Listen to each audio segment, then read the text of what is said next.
ზოგადოებრივი უსაფრთხოების მართვის ცენტრი 112 აგრძელებს პროექტს 112-ის გმირი და 2016 წლიდან დღემდე ყოველი წლის 1 ივნის ბავშვთა დაცვის საერთაშორისო დღეს ტრადიციულად აჯილდოებს მოზარდებს, რომლებმაც ყველაზე მძიმე და გადამწყვეტ წუთებში სხვა ადამიანების გადასარჩენად გადაუდებელი დახმარების ნომერზე დროულად და მიზნობრივად დარეკეს. დღეს ჩვენი გადაცემის სტუმრები არიან საზოგადოებრივი უსაფრთხოების მართვის ცენტრი 112-ის ადმინისტრაციის უფროსი ლაშა ჩახავა და 112-ის გმირი ბავშვები ნუცა ბურდულაძე და გიგი ბუხაშვილი. დიდი მადლობა სტუმრობისთვის, სილამშვიდობის, მადლობა რომ მოხვედით ჩვენთან სტუმრად. რა თქმა უნდა, გუშინდელ პროფესიულ დღეს გილოცავთ ბატონ ლაშა და მოდით ამ პროექტის მნიშვნელობის შესახებ უნდა ვისაუბროთ, იმიტომ რომ ესენი არიან ბავშვები, რომლებმაც ალბათ რა თქმა უნდა ოჯახების წყალობითაც, თუმცა ამ პროექტის წყალობითაც ბევრი რამ გაიგეს და საკუთარი ოჯახის წევრების სიცოცხლე გადაარჩინეს. ამაზე ჩვენ დაწვრილებით მოუყვებით, რა თქმა უნდა, ჩვენ მაყურებელს, მაგრამ პირველ რიგში აი 2016 წლიდან დღემდე საკმაოდ დრო გავიდა და რო შევაფასოთ და ამ პროექტის მნიშვნელობაზე ვისაუბროთ. დიდი მადლობა. მოგესალმებით და მივესალმები ტელემაყურებელს. დღეს არის განსაკუთრებული დღე, 1 ივნისი, ბავშვთა დაცვის საერთაშორისო დღე და მინდა ყველა ბავშვს მივულოცო დღევანდელი დღე, უსურვო ლაღი და ბედნიერი ბავშვობა და რა თქმა უნდა საუკეთესო მომავალი. რაც შეეხება აღნიშნულ პროექტს, ის 2016 წლიდან ხორციელდება, როგორც თქვენ ახსენეთ და ყოველი წლის 1 ივნის ბავშვთა დაცვის საერთაშორისო დღეს 112-ის გმირის წოდება ენიჭება იმ ბავშვებს, რომლებმაც კრიტიკულ დროს აკრიფეს 112 დაუკავშირდნენ 112-ის ოპერატორს და ძალიან თანმიმდევრულად ზედმიწევნით ყველა დეტალის გათვალისწინებით მიაწოდეს პირველადი საჭირო ინფორმაცია ოპერატორს, რის შემდგომაც მოახდინეს ადამიანების გადარჩენა და დახმარება. აღნიშნული პროექტის მთავარი მიზანი მაინც არის მთავარი გამოწვევის დაძლევა, რაც არის არამიზნობრივი და ცრუ შეტყობინებები. ეს საკითხი მხოლოდ საქართველოში არა, არამედ საერთაშორისო ყველა ქვეყანაში აღნიშნული პრობლემა არსებობს და ყველა ებრძვის, რომ რაც შეიძლება დავძლიოთ აღნიშნული საკითხი. ჩვენ გმირის წოდებით ვცდილობთ, რომ საზოგადოებრივი ცნობიერება ავამაღლოთ და ამ შემთხვევაში მინდა ნუცას და გიგის ძალიან დიდი მადლობა გადაუხადო, რადგან მათ გამოიჩინეს მაღალი სამოქალაქო პასუხისმგებლობა და დაარეკეს 112-ში და ეს გვინდა იყოს მაგალითი სხვა ბავშვებისთვისაც და ერთობლივი ძალისხმევით შევამციროთ აღნიშნული გამოწვევა. არამიზნობრივ ზარებზე საუბრობდით და როგორც სტატისტიკა გვაჩვენებს, ყოველ შემთხვევაში ასე იყო და იმედია რომ უკეთესი შედეგები გვაქვს წელს.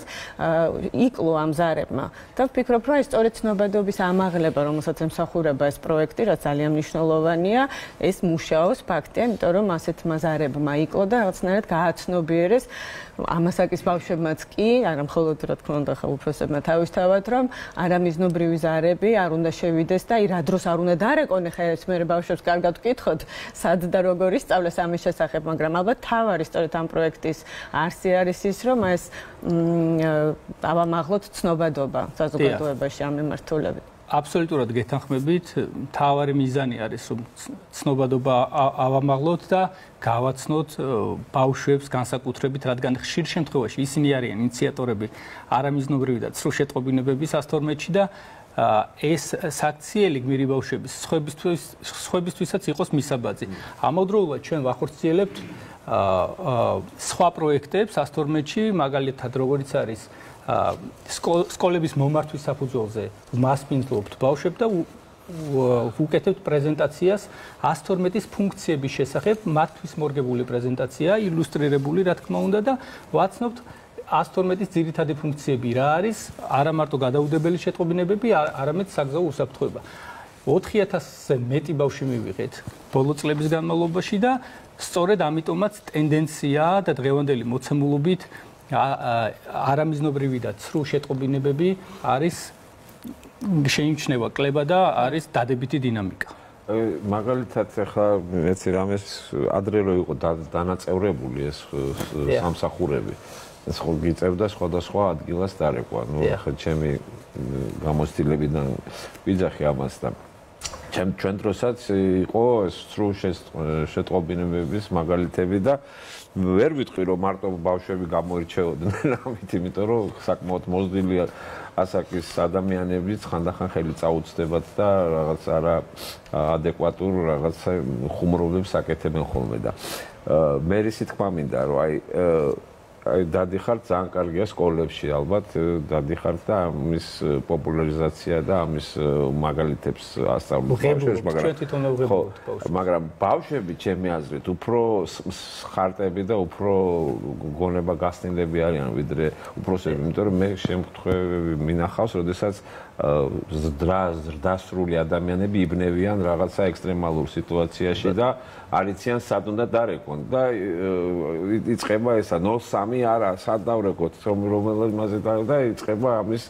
გარკვევა უკვე პოსტფაქტუმ და ბავშვები უფრო ადაპტირებულები და უფრო განვითარებულები არიან ამ თვალსაზრისით, იმიტომ რომ გადაჭედებთან წტომა აქვთ თავისუფალი ზოგ უფროსზე უკეთესად ერკვევიან ამ ტექნიკაში და ამ თვალსაზრისით თუ მოუხსნით ბავშვებს ამ ცელკობის მხარეს აი ამ თვალსაზრისით ბევრ უფროსზე წინ არიან და ალბათ მარტო ბავშვებში და მარტო სკოლებში არ არის საჭირო ეს განადგურება. შეგიძლია რომ უფროსი ასაკის ადამიანები ჩართო პროექტში, ხო? დიახ, გეთანხმებით სრულად, იმიტომ რომ აღნიშნული გამოწვევა არ მოდის მხოლოდ ბავშვებისგან, არამედ უფროსებიც რეკავენ არამიზნობრივად 112-ში, მაგრამ აი ნახავთ რამდენად მობილიზებულები არიან ბავშვები, რამდენად სხარტად პასუხობენ, აქ ჩართულია გარკვეული ემოციებიც და რეალურად რამდენად ესეც სტრესულ გარემოში როგორ სწორად ახდენენ კომუნიკაციას ჩვენს ოპერატორთან და ის თქვა სხვათა შორის ეს კითხვაც მინდოდა დამესვა თქვენთვის რომ ერთია ბავშვები როგორ ახდენენ და მეორეა თქვენი ოპერატორების მზაობა არ ვიცი სპეციალურ გადამზადებას გადიან თუ არა იმიტომ რომ ძალიან მნიშვნელოვანია აი ფსიქოლოგიური მხარდაჭერა ამ დროს მით უმეტეს როდესაც ბავშვს ესაუბრები რომელიც აღელვებულია და ხედავს მისი ოჯახის წევრი როგორ ცუდად არის და ცდილობს დახმარებას აი ამ კუთხითაც ძალიან მნიშვნელოვანია თვითონ თქვენი ოპერატორების კომუნიკაციაც ბავშვებთან. დიახ, მართალი ბრძანებით, რადგან ჩვენ გვაქვს ჩვენი ტრენინგ ცენტრი, მე მინდა ვისარგებლო თქვენი ეთერით და დიდი მადლობა ვუთხრა ოპერატორებს, ვინაიდან საოცრად კარგად მართავენ ისინი ზარებს და ბავშვების შემთხვევაში, რა თქმა უნდა, არის სპეციალური გაიდლაინი და პროტოკოლები, რადგან მათ ესაუბრონ და აი, როდესაც ნუცას და გიგის მშობლების ნებართვით გვექნება შესაძლებლობა რომ მოვისმინოთ მათი განხორციელებული ზარები აქ ნახავთ რამდენად სხვანაირად უდგებიან ოპერატორები ბავშვთან კომუნიკაციას. ჩვენ ამის მოსმენის შესაძლებლობა გვექნება, მე ნუცას და გიგის მინდა რა თქმა უნდა დღევანდელი დღე მიულოცო ბავშვთა დაცვის დღე და ბედნიერი წარმატებული მომავალი გისურვოთ და რა თქმა უნდა მინდა გისურვოთ რომ არ დაგჭირდეთ არასოდეს 112-ში დარეკვა, მაგრამ ის რა გმირობას თქვენ გამოიჩინეთ და როგორ დაეხმარეთ თქვენს ოჯახის წევრებს და არა მხოლოდ ოჯახის წევრებს, აი ეს არის სწორედ ამ ცნობადობის ამაღლება, რომ ნებისმიერ ადამიანს რომელსაც შეუძლია გაუჭირდეს, შეუძლია ჩვენი ბავშვების იმედი კონდეს რომ ისინი სწორ მომენტში სწორ გადაწყვეტილებას მიიღებენ. მე მინდა რომ ეს ისტორიები გავაცნოთ ჩვენს მაყურებელს თუ როგორ დაიმსახურეს მათ ეს გმირის წოდება. აი ნუცას ისტორია ასეთია. ნუცა ბურდულაძე მხოლოდ 8 წლის გახლავთ. ერთ დღეს, როდესაც ბებია უეცრად შეუძლოდ გახდა, ნუცა არ დაიბნა. ზუსტად ახსოვდა, რომ ასეთ დროს უნდა დაერეკა 112-ზე და ოპერატორს მკაფიოდ მიაწოდა ინფორმაცია. ბებიას დროულად აღმოუჩინეს დახმარება და ნუცას იმამაცემ გადაარჩინა ბებიის სიცოცხლე. ჩვენ შეგვიძლია ახლა ერთად ვნახოთ და მოვისმინოთ ეს ჩანაწერი. 112 გისმენთ რა მისამართი გესაჭიროებას დახმარება. გამარჯობა, სასწრაფოში მოხვდი? დიახ, ჩვენ გახდება გამოძახება. ანუ ბებიაჩებს აქვს მაღალი წნევა და მისამართი ბარკეთილის მეოთხეს მეორე ბინა 77. 77. კოდი ხომ არ აქვს სადარბაზოს სალებს? არა. გასაგები. ამ ნომერზე თქვენთან დაკავშირება შეძლებან? კი. არის სახელი? ბებიაჩემ პაციენტის თუ ჩემი? ნუცა ბურდულაძე. თქვენი ასაკი რომ მითხთ, რამდენი წლის ხართ? 8 წელი ვარ. 8 წელი. ხო, კარგით. ბებოს გვარი სახელი და ასაკი მითხარით? ოლია ბურდულაძე. რამდენი წლის არის ბებო? 74. 15 ხდება. კარგით, გადავეც სასწრაფოს ინფორმაცია, დამატებით კითხვებზე რომ მიპასუხო, მეტყველება მოძრაობა ხომ არ უჭირს ბებოს? გესაუბრება, მოძრაობს კარგად? კი, მოძრაობს, მაგრამ ცეკვიდა რომ გამომიყადა, მითხრა რომ ფეხზე ძლივს გავარო. წნევა მაქვსო და ფეხზე ძლივს გავარო. კარგით. ღებინება ან კანკალი ხომ არ აქვს? შიშობს ახლა ღებინება არ დამეწყოსო. გასაგებია, ქრონიკული დაავადება ხომ არ აქვს რაიმე, ხომ არ იცი? არა, ხველება აქვს მარტო, მეტი არაფერი. კარგით, დაელოდე სასწრაფოს ნახვამდის. მადლობა.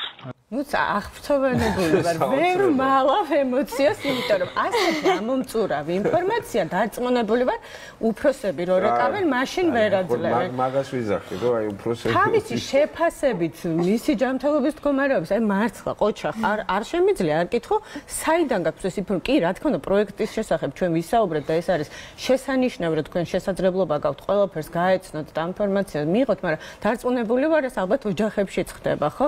მოდი მოგვიყევი მაშინ იმის შესახებ თუ როგორ იყო ჩაღე და საიდან იცოდი რომ ეს ყველაფერი ასე ზედმიწევნით უნდა შეგესრულებინა. პირველ რიგში მესალმები ყველას და ულოცა ყველა ბავშვთა დაცვის დღეს. ყველაფერი დაიწყო რა როგორც ჩანაწერში შენახსენები ბებიაჩემი გახდა ცუდად მარტო ვიყავით სახლში. ამის შესახებ რომ 112-ში უნდა დამერეკა დედაჩემისგან და მამაჩემისგან ვიცი, ასევე ისიც ვიცი რომ უმიზეზოდ იქ დარეკვა არ არის არ შეიძლება. არ შეიძლება, რადგან შეიძლება ვისაც ნამდვილი დახმარება სჭირდება იმას დახმარება დაუგვიანდეს. ამიტომაც მიზეზი დარეკვა იყო ჩემ შემთხვევაში და მართლა ძალიან დამეხმარნენ 112 მართლა ძალიან დამეხმარა. ამომწურავი ინფორმაცია. მე კითხვის დასმა არ დაჭირდებოდა, ალბათ, როდესაც მოვიდნენ. სწრაფად მოხდა რეაგირება, ხო? ალბათ დაწუნებული ვარ. მაგრამ ბებია კარგად არის. ამაზე უკვე შეგვიძლია ვისაუბროთ. ყოჩახ, ძალიან დიდი მადლობა შენ ამ ყველაფრისთვის და რა თქმა უნდა, ხა გიგის ისტორიაც უნდა მოვუყოთ. მაყურებელს განსაკუთრებით ემოციურია ეს ყველაფერი, რადგან სწორედ გიგის დედა თავად 112-ის ოპერატორი გახლავთ. ეს არის ადამიანი, რომელიც ყოველდღიურად სხვის შვილებს, მშობლებს და ადამიანებს ეხმარება ასეთ დროს, როდესაც მათ უჭირდა და დადგა ეს მომენტი, როდესაც თავად გაუჭირდა. მოულოდნელად გიგის დედა შეუძლოდ გახდა, გიგი იყო მარტო, რა თქმა უნდა ძალიან ინერვიულა, თუმცა არ დაიბნა, მიუხედავად იმისა, რომ დედამ გონება დაკარგა, მან აკრიფა 112 და ზუსტად გააკეთა ის, რაც დედამ ასწავლა დარწმუნებული ვარ. ხო, გიგი ამის შესახებ თავად მოგვიყვება. მოდით ეს ისტორია ერთად მოვისმინოთ, როგორ დარეკა გიგიმ და ინა მართლა შეიძლება ითქვას, რომ ეს რაღაც მართლა ესეთი სიცოცხლის წრედი იქცა, რომ ადამიანი, რომელიც თავად სხვებს ეხმარება, მას დაჭირდა საკუთარი შვილის დახმარება და მისი როლი რამხელა იყო ამაში, ამაზე ერთად შეგვიძლია ვისაუბროთ და ნახოთ ეს ჩანაწერი. ერთი ორი გისმენთ, რა ამის სამართლე გესაჭიროებათ დახმარება. დედა გახდა ცუდად და კარგი. მითხარი მისამართი თბილისიდან რეკავთ რაიონიდან. მეტრომშენში ნომერი 88 ნომერი კორპუსია თუ კერძო სახლია? კორპუსია მეორე სართულზე ვარ. ბინის ნომერი ხომ არ იცი? ბინას არ აქვს ნომერი 88 ნომერში ვარ. კორპუსში ხომ? კარგი. დახვდებით ხომ ექიმებს რომ მოვლენ? კი. კარგი. სახელი გვარი მითხარი? დედასი თუ ჩემი? შენი სახელი გვარი? ელადობაში როგორ მიწერია? არ აქვს მნიშვნელობა, სახელი გვარი მითხარი? აი გიგი ფუხაშვილი. გიგი რა აწუხებს დედას? არ ვიცი, ცუდად გახდა. გონებაზე არის გესაუბრება? ვერა, მაგრამ ხედავ რომ სუნთქავს. კარგი, დედას რა ქვია, სახელი გვარი რომ მითხრა? სისმარი შინჯიაშვილი. რამდენი წლის არის დედა, ხომ არ იცი? 37. დედას რომ ეძახი არ გაგონებს? არა. სახლში იმყოფება ხომ დედა? სახლში. სახლის კარს გააღებ, შეძლებ კარის გაღებას?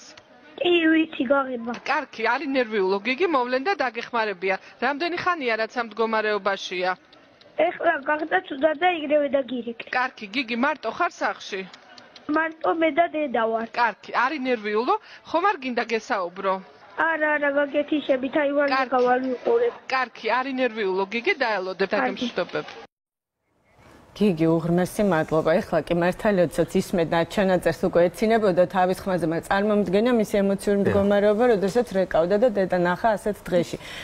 მომიყევი იმის შესახებ, ეს დედამ გასწავლა, რა თქმა უნდა, დედამ გასწავლა, რომელიც თვითონ ყველას ეხმარება, მაგრამ აი თქვათ სკოლაშიც არის ხოლმე ამ თემაზე საუბარი, გარდა იმისა, რომ თქვათ ოჯახში საუბრობთ, ისე ოპერატიულად გააკეთე ეს ყველაფერი და შენც ისეთი ამომწურავი ინფორმაცია მიეცი, ნუ პირადი ნომერი, რები იკითხა, მართლა აი მე რას გავაკეთებდი ამის შესახებ, აი ესეთ სიტუაციაში არ ვიცი. დავიბნეოდი თუ არა, მაგრამ შენ ამდენად იყო ჩაღე. როგორ უწერია პირადობაში? ნუ აი წარმოუდგენელია ესეთი ზუსტად ინფორმაციის მიწოდება. მომიყევი შენი ამბავი. ანუ მოკლედ დედა ალაგებდა სახლს და უცებ მე აღარ მახსოვს დიდად რას ვაკეთებდი, მაგრამ დედა გახდა ცუდად და რაღაცაზე დაუძახე დედა თქო და რო არ გამაგონა. მივედი და ანუ რო ნახე რომ ცუდად იყო გამხდარი რა. ხმას არ მაგონებდა. არა თავიდან კი მაგონებდა, მაგრამ მე აღარ მაგონებდა და დავრეკა ეთრევე 112-ში.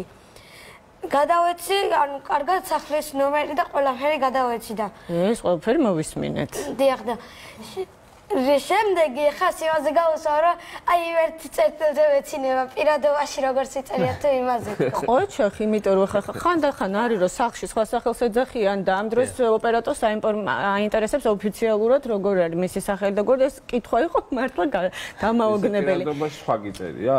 აი, ეს ყოფილა საქმე.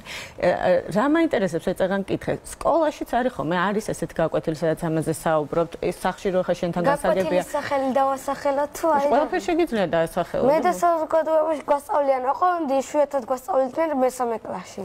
ანუ შენ უფრო დედისგან იცი, რა უნდა გაგეკეთებინა ამ დროს, ხო? ყოჩახ, დარწმუნებული ვარ, დედა ამაყობს შენით ისევე, როგორც ნუცას ბებია და დიდი მადლობა მე მინდა გადაგიხადოთ იმისთვის, რომ ასე საოცრად ოპერატიულად ადამიანები გადაარჩინენ თქვენი ოჯახის წევრები. დიდი მადლობა. მე მგონი ჩვენ ძალიან მნიშვნელოვანი და ესეთი საზეიმო ღირსშესანიშნავი მომენტის მომსწრე გავხდებით და ჩვენს გადაცემაში გვაქვს ამის შესაძლებლობა, რომ 112-ის გმირები დავაჯილდოვოთ ასე პირდაპირ ეთერში და ალბათ შეგვიძლია უკვე გადავინაცვლოთ და ნამდვილად ღირსეულად მივაკუთვნოთ ის ჯილდოები, რომელიც ამ საოცარ ბავშვებს ეკუთვნით. გიგი ფეხბურთს უყურე გოში? არა. ხო იცი რომ კვარა მოიგო? ხო, გოლი გაიტანის. ერთი. არა. იმას მედალი მიცეს, ახლა შენ მოგწევ.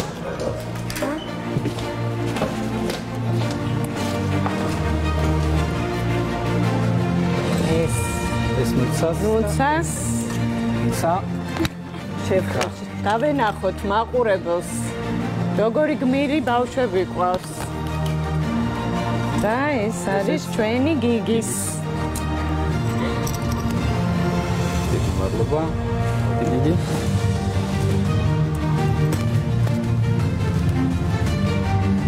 ძალიან დიდი მადლობა ბავშვებს, დიდი მადლობა თქვენ სტუმრობისთვის და ამ შესანიშნავი პროექტისთვის და აი ამ ბავშვების დაჯილდოვება იქნება, რა თქმა უნდა, სტიმული სხვა ბავშვებისთვისაც, რომ ასე გმირულად მოიქცნენ და დაუკავშირდნენ 112-ს და გადაარჩინონ არა მხოლოდ თავისი ოჯახის წევრები, არამედ ყველა ის ადამიანი, ვისაც მათი დახმარება დასჭირდება. ძალიან დიდი მადლობა და კიდევ ერთხელ დიდი მადლობა იმისთვის, რომ დაგვითმეთ დრო ამ განსაკუთრებულ დღეს.